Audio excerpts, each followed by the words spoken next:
Pemirsa, wacana penghapusan batas usia sebagai syarat dalam lowongan kerja di Indonesia tengah menjadi perbincangan hangat. Kementerian Ketenagakerjaan atau Kemenaker berencana menghapus ketentuan tersebut untuk mendorong inklusivitas dan mengurangi diskriminasi dalam proses rekrutmen. Namun rencana ini menuai beragam respon dari berbagai pihak. Meski demikian, Gubernur Jawa Timur berencana akan segera menerapkan wacana ini. Mari kita bahas pemirsa dalam infografisnya rencana penghapusan batas usia sebagai syarat kerja. Nah, jadi sebenarnya kebijakan ini pemirsa diinisiasi, jika di Jawa Timur ya, diinisiasi oleh Gubernur Jawa Timur Hovifah Indar Parawansa dan sudah dituangkan dalam surat edaran yang melarang pencantuman batas usia. Kenapa? Sebenarnya karena alasannya adalah untuk mengurangi diskriminasi terhadap pencari kerja yang lebih tua. Kemudian di sini juga dicantumkan di surat edaran bahwa pencantuman batas usia hanya untuk alasan keselamatan atau teknis yang sah. Tanggapan dari Menteri Ketenagakerjaan, Yasirli, ini menyatakan bahwa praktik diskriminasi usia dalam rekrutmen tenaga kerja perlu dihapuskan. Kemenaker berencana menyisir peraturan terkait batas usia kerja untuk memperluas kesempatan kerja masyarakat. Nah, ini tanggapan dari Yasirli, Menteri Ketenagakerjaan yang mendukung tentunya upaya penghapusan ini. Kemudian itu kalau dari komentar yang pro ya dari Menteri Ketenagakerjaan. Nah, bagaimana dengan pihak-pihak lain khususnya Asosiasi Pengusaha? Nah, ada tanggapan pemirsa dari Ketua Bidang Ketenagakerjaan Apindo, Bob Azam, yang menyatakan bahwa batas usia digunakan oleh pengusaha untuk menyaring pelamar terutama karena tingginya jumlah pelamar kerja dan terbatasnya lapangan pekerjaan. Ia juga menekankan pentingnya untuk memperbanyak lowongan pekerjaan untuk mengatasi masalah ini. Kemudian kalau kita simak sebenarnya bagaimana sih data penduduk Indonesia berdasarkan usia begitu ya. Nah, ini kita punya dari sumber BPS pemirsa yang terbaru yaitu tahun 2025. Jadi kalau kita lihat di umur 20 sampai 24 tahun itu ada di angka sekitar 22.000, kemudian 22 sampai 29 tahun biasanya ini adalah usia produktif kerja 22.154. Kemudian umur 30 sampai 34 tahun masih usia produktif kerja itu 22.000, 35 sampai 39 tahun juga masih usia kerja 29.500. Kemudian umur 40 sampai 44 tahun itu di angka 20.000, umur 45 sampai 49 tahun itu di angka 19.000 dan umur 50 sampai 54 tahun di angka 18.000. Kemudian 55 sampai 59 tahun di angka 16.000 dan umur 60 sampai 64 tahun di angka 13.000 orang. Nah, wacana penghapusan batas usia dalam lowongan kerja ini mencerminkan upaya pemerintah untuk menciptakan dunia kerja yang lebih inklusif. Tapi kalau kita lihat ya, sebenarnya jumlah lapangan pekerjaan di Indonesia ini dari sumber BPS, jumlah angkatan kerja di Indonesia ini mencapai 152,11 juta orang. Nah, kemudian jumlah orang bekerja sebanyak 144.064 juta orang dan sebanyak 7,47 juta orang ini menganggur di Indonesia. Wacana ini memang diharapkan bisa menciptakan dunia kerja yang lebih inklusif dan adil. Namun, implementasi kebijakan ini memerlukan pertimbangan matang termasuk penyusunan regulasi yang jelas dan sosialisasi yang efektif kepada pelaku usaha. Sementara itu, tantangan utama seperti keterbatasan lapangan kerja dan efisiensi proses rekrutmen tetap menjadi perhatian yang harus diatasi bersama pemirsa. Nah, berikutnya untuk membahas mengenai hal ini, kita telah terhubung dengan Ketua Bidang Ketenagakerjaan dan Jaminan Sosial Apindo, Bob Azam. Selamat siang, Pak Bob. Terima kasih atas waktunya bersama kami di Metro Siang. Pertama-tama kami ingin minta tanggapannya terlebih dahulu, Pak Bob, terhadap wacana ini yang sebenarnya sudah akan segera dilakukan ya di Jawa Timur. Ya, sebenarnya kan isu ini bukan isu saat ini saja, isu lama, ya, mengenai pembatasan usia dan lain sebagainya. Jadi kalau soal diskriminasi, saya setuju bahwa kita tidak boleh ada diskriminasi terhadap pelamar kerja. Tapi kan kita juga harus tahu akar permasalahannya seperti apa. Ya, setiap tahun tuh ada 3 sampai 4 juta pencari kerja yang masuk pasar kerja. Ditambah lagi sekitar 250.000 yang menjadi korban PHK. Nah, ini diimbangi dengan dibukanya lowongan pekerjaan Tetapi lowongan pekerjaan itu dari tahun ke tahun penyerapan tenaga kerjanya semakin menurun ya.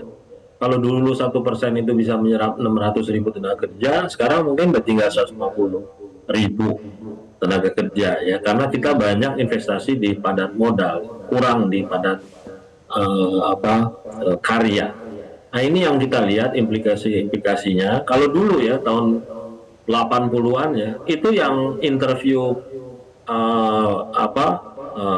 kita ya, itu bukan perusahaan yang menginterview karyawan, tapi karyawan yang menginterview perusahaan.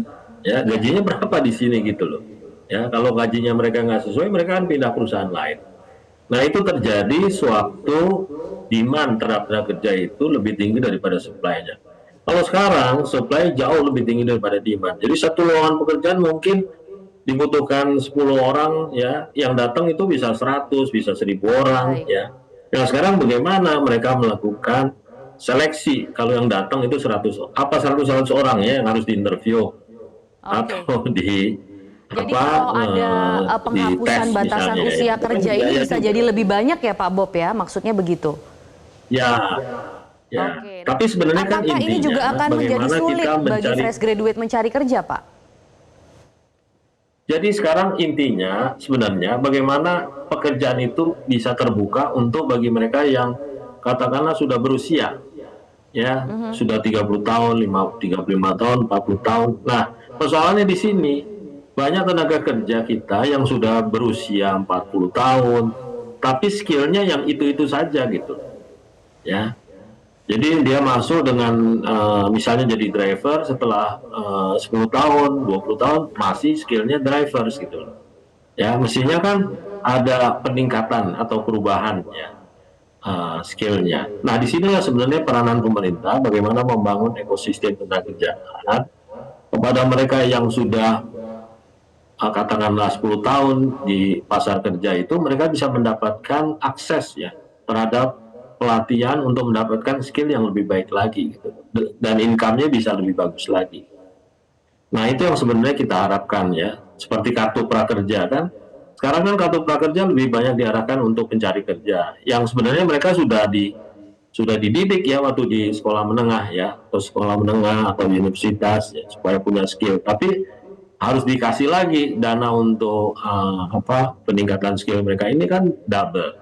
Nah, mestinya kartu prakerja itu bisa diarahkan bagaimana mereka yang sudah katakanlah 10 tahun, 15 tahun, bahkan 20 tahun kerja bisa mendapatkan akses terhadap dana pelatihan dan bisa mendapatkan skill yang baru sehingga mereka bisa meningkatkan income-nya dengan skill yang baru. Nah, ini ekosistem yang rasanya harus dibangun di kita saat ini. Oke, oke Pak. Pak Bob, kalau masih kita berbicara mengenai penghapusan batas usia dari minimal kerja ini kan baru akan diterapkan, sudah ada surat edarannya di Jawa Timur. Nah, Pak Bob sendiri melihat bagaimana jika ini nantinya diterapkan secara nasional, karena Kemenaker itu juga mendukung hal ini.